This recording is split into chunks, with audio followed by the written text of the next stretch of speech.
प्रणिपात मित्रों, आज की हिंदी कक्षा में आप सभी का हार्दिक स्वागत है।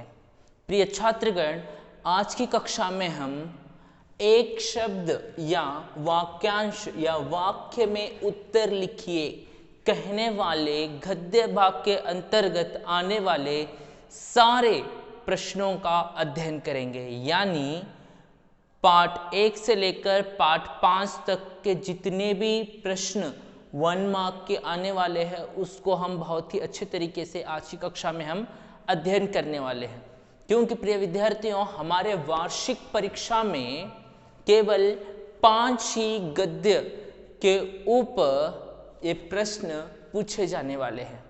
क्योंकि कोविड के चलते कर्नाटक सरकार ने साहित्य गौरव में रचित कुछ पाठों को वार्षिक परीक्षा से निकाल दिया है।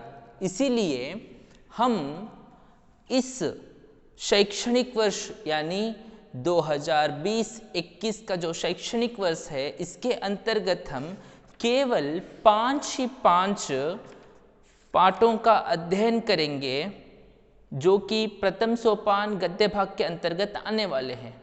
वो 5 पाठ भी हम अध्ययन कर चुके हैं।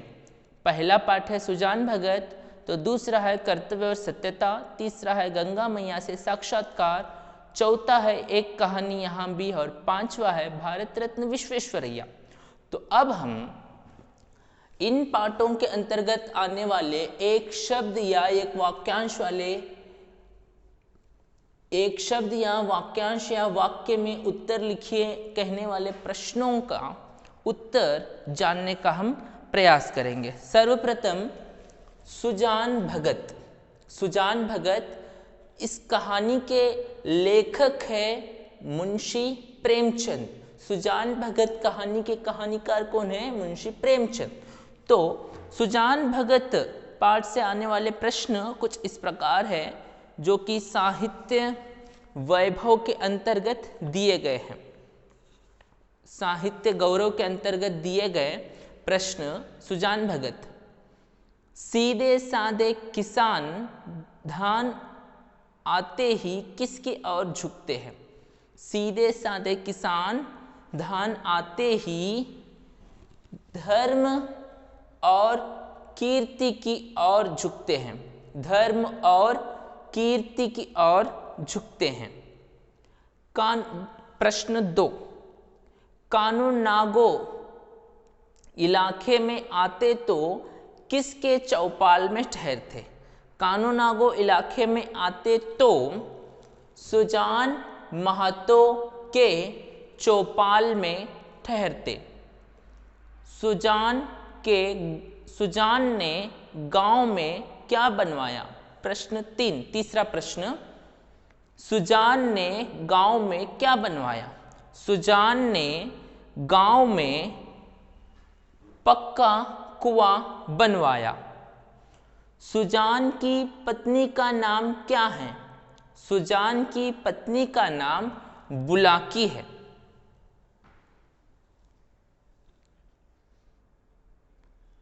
पांचवा प्रश्न, सुजान के बड़े बेटे का नाम लिखिए। सुजान के बड़े बेटे का नाम भोला। छठा प्रश्न, सुजान के छोटे बेटे का नाम क्या है? सुजान के छोटे बेटे का नाम शंकर है। सातवां प्रश्न, कौन द्वार पर आकर चिल्लाने लगा? कौन द्वार पर आकर चिल्लाने लगा? तो उत्तर है भीख मंगा द्वार पर आकर चिल्लाने लगा। सातवां उत्तर है भीख मंगा द्वार पर आकर चिल्लाने लगा। बुढ़ापे में, आठवां प्रश्न, बुढ़ापे में आदमी की क्या मारी जाती है? बुढ़ापे में आदमी की क्या मारी जाती है? तो उत्तर है बुढ़ापे में आदमी की बुद्धि मारी जाती है। बुढ़ापे में आदमी की बुद्धि मारी जाती है। नौवां प्रश्न, घर में किसका राज होता है? घर में किसका राज होता है? जो कमाता है उसी का, घर में जो कमाता है उसी का राज होता है। 10वां प्रश्न, कटिया का ढेर देखकर कौन दंग रह गई? कटिया का ढेर देखकर कौन दंग रह गई? तो उत्तर है कटिया का ढेर देखकर बुलाकी दंग रह गई। कटिया का ढेर देखकर बुलाकी दंग रह गई। तो 11वां प्रश्न है, सुजान की गोद में सिर रखे किन्हें अकतनीय सुख मिल रहा था? सुजान की गोद में सिर रखे किन्हें अकतनीय सुख मिल रहा था? उत्तर है बैलों को। सुजान की गोद में सिर रखे बैलों को अकतनीय सुख मिल रहा था। सुजान की गोद में सिर रखे बैलों को अकतनीय सुख मिल रहा था। भिक्षुक के गांव का नाम लिखिए। भिक्षुक के गांव का नाम अमोला। भिक्षुक के गांव का नाम अमोला। तो अब हम दूसरी, जो हमारा दूसरा पाठ है कर्तव्य और सत्यता, इसके प्रश्न उत्तरों को देखेंगे। कर्तव्य और सत्यता ये एक निबंध है, इसके रचयिता है डॉक्टर श्याम सुंदर दास। कर्तव्य और सत्यता पाठ के लेखक कौन है? डॉक्टर श्याम सुंदर दास। तो अब हम कर्तव्य और सत्यता पाठ के अंतर्गत आने वाले एक शब्द या वाक्यांश या वाक्य में उत्तर लिखिए कहने वाले प्रश्नों के उत्तरों को जानने का, समझने का हम प्रयास करेंगे। पहला प्रश्न है, हम लोगों का परम धर्म क्या है? पहला प्रश्न, हम लोगों का परम धर्म क्या है? हम लोगों का परम धर्म कर्तव्य करना है। हम लोगों का परम धर्म कर्तव्य करना है। दूसरा प्रश्न, कर्तव्य करने का आरंभ पहले कहाँ से शुरू होता है? कर्तव्य करने का आरंभ पहले घर से शुरू होता है।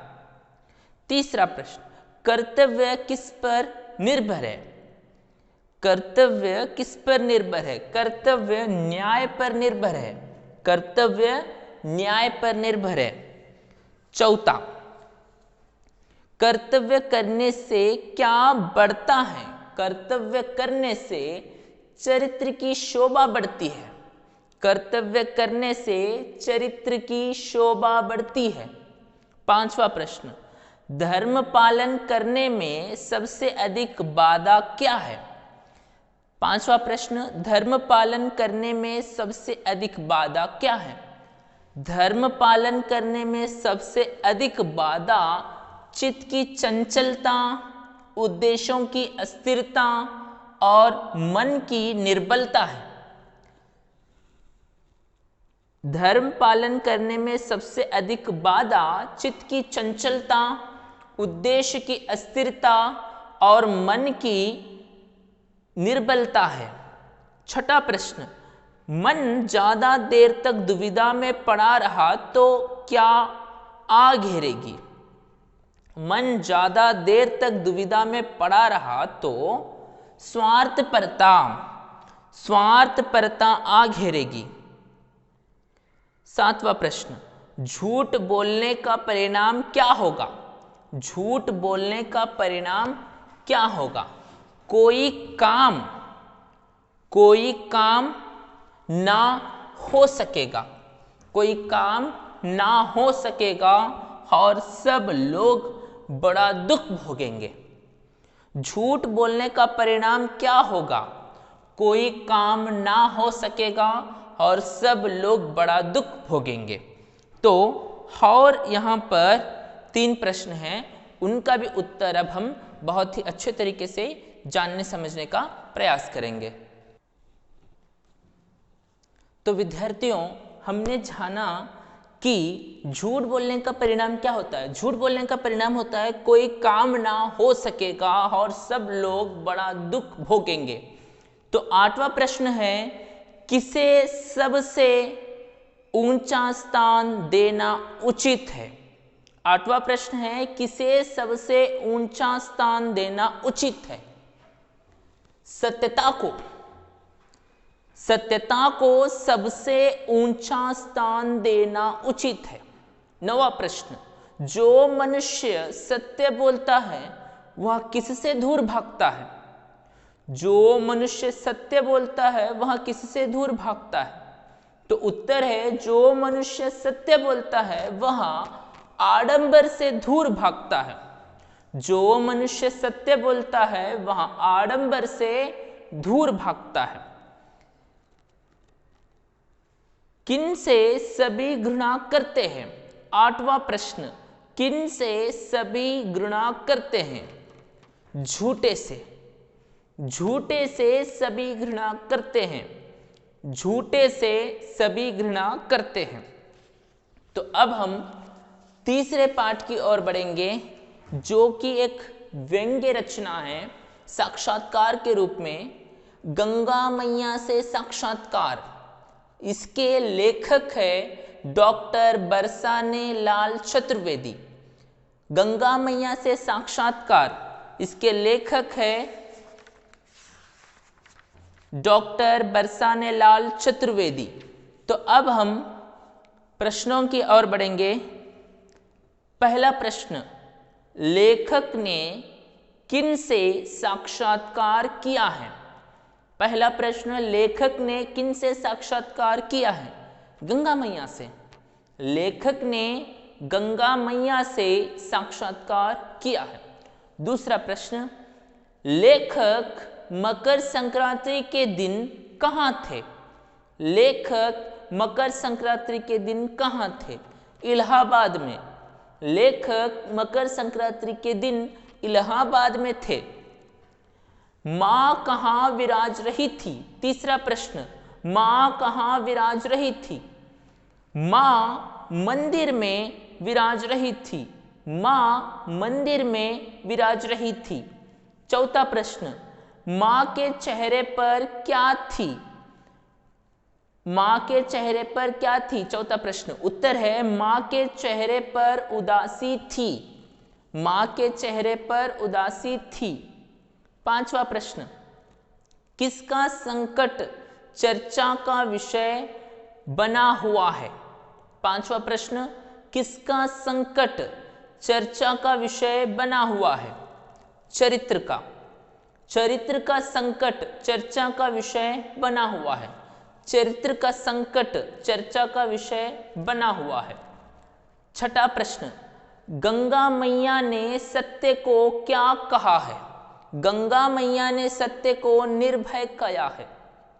गंगा मैया ने सत्य को क्या कहा है? गंगा मैया ने सत्य को निर्भय कहा है। सातवां प्रश्न, किसका व्यापारीकरण हो रहा है?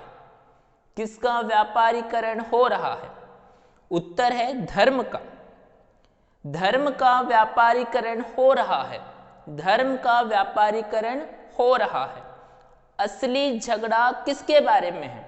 असली झगड़ा कुर्सी के बारे में है। असली झगड़ा किसके बारे में है?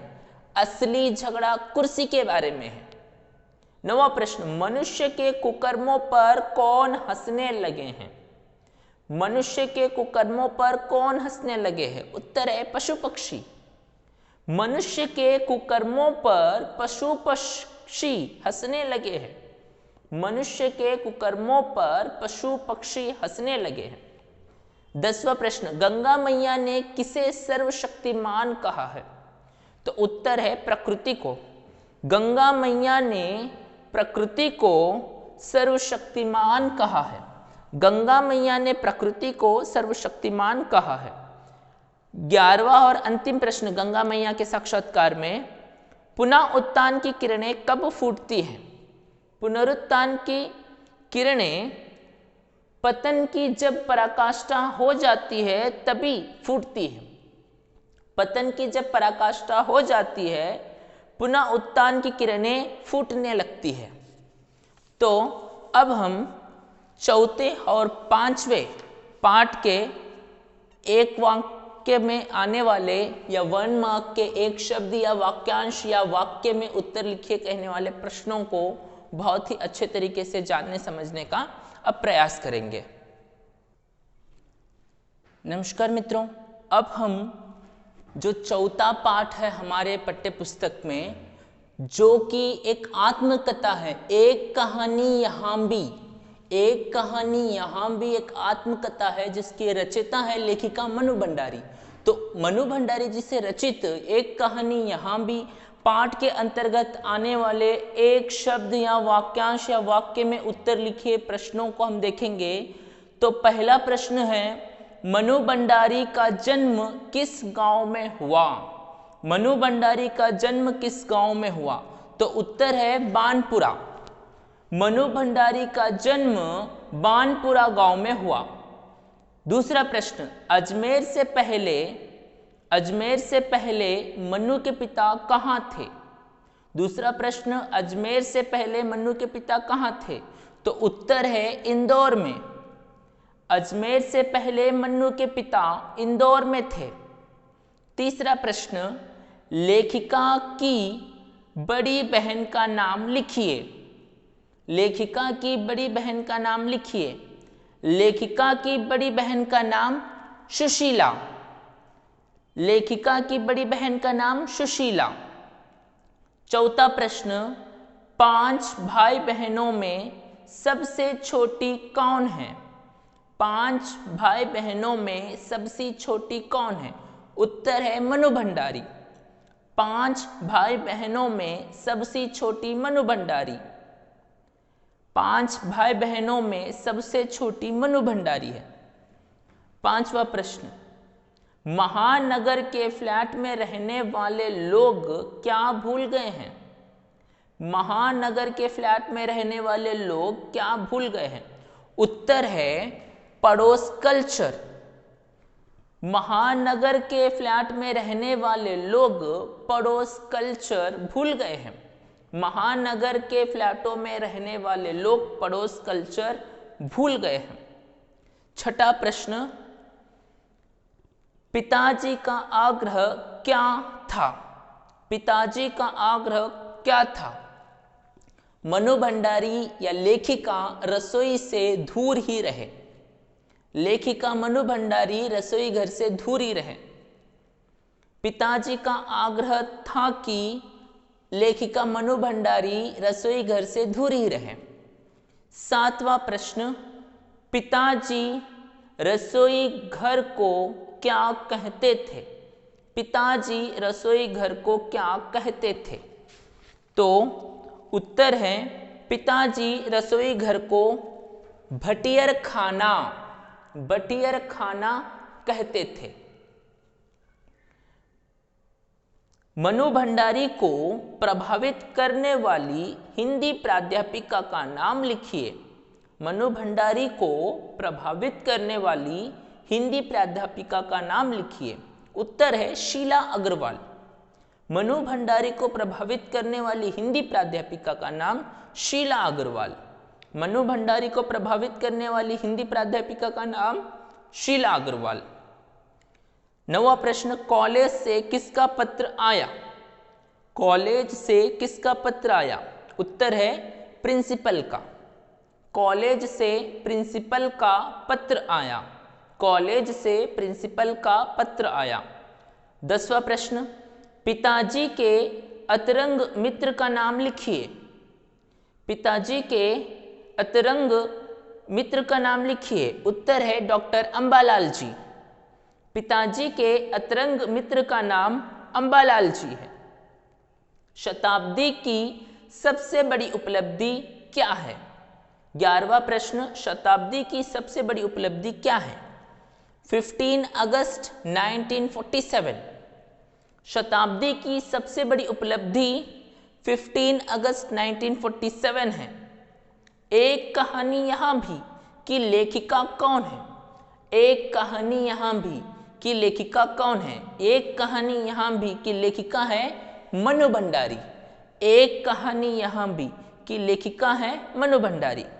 अब हम 5वां और अंतिम गद्य पाठ भरत रत्न विश्वेश्वरैया, जो कि एक जीवनी है जिसके रचयिता है डॉक्टर बाल शौर्य रेड्डी, तो इसके अंतर्गत आने वाले एक शब्द या वाक्यांश या वाक्य में उत्तर लिखिए कहने वाले प्रश्नोत्तरों को अब हम देखेंगे। तो पहला प्रश्न है, विश्वेश्वरैया का पूरा नाम लिखिए। विश्वेश्वरैया का पूरा नाम लिखिए। उत्तर है, विश्वेश्वरैया का पूरा नाम मोक्षगुंडम विश्वेश्वरैया। विश्वेश्वरैया का पूरा नाम मोक्षगुंडम विश्वेश्वरैया। दूसरा प्रश्न, विश्वेश्वरैया का जन्म कहाँ हुआ? विश्वेश्वरैया का जन्म कहाँ हुआ? उत्तर है, विश्वेश्वरैया का जन्म मैसूर राज्य, अब कर्नाटक राज्य के कोलार जिले के अंतर्गत मुद्देनहल्ली गांव में। विश्वेश्वरैया का जन्म मैसूर राज्य, अब कर्नाटक राज्य के कोलार जिले के अंतर्गत मुद्देनहल्ली गांव में हुआ। विश्वेश्वरैया, तीसरा प्रश्न, विश्वेश्वरैया किसके बड़े पाबंद थे? विश्वेश्वरैया समय के बड़े पाबंद थे। विश्वेश्वरैया समय के बड़े पाबंद थे।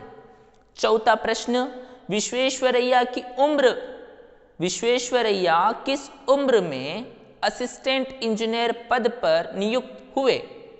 चौथा प्रश्न, विश्वेश्वरैया किस उम्र में असिस्टेंट इंजीनियर पद पर नियुक्त हुए? उत्तर है 23 साल की। विश्वेश्वरैया 23 साल की उम्र में असिस्टेंट इंजीनियर पद पर नियुक्त हुए। विश्वेश्वरैया 23 साल की उम्र में असिस्टेंट इंजीनियर के पद पर नियुक्त हुए।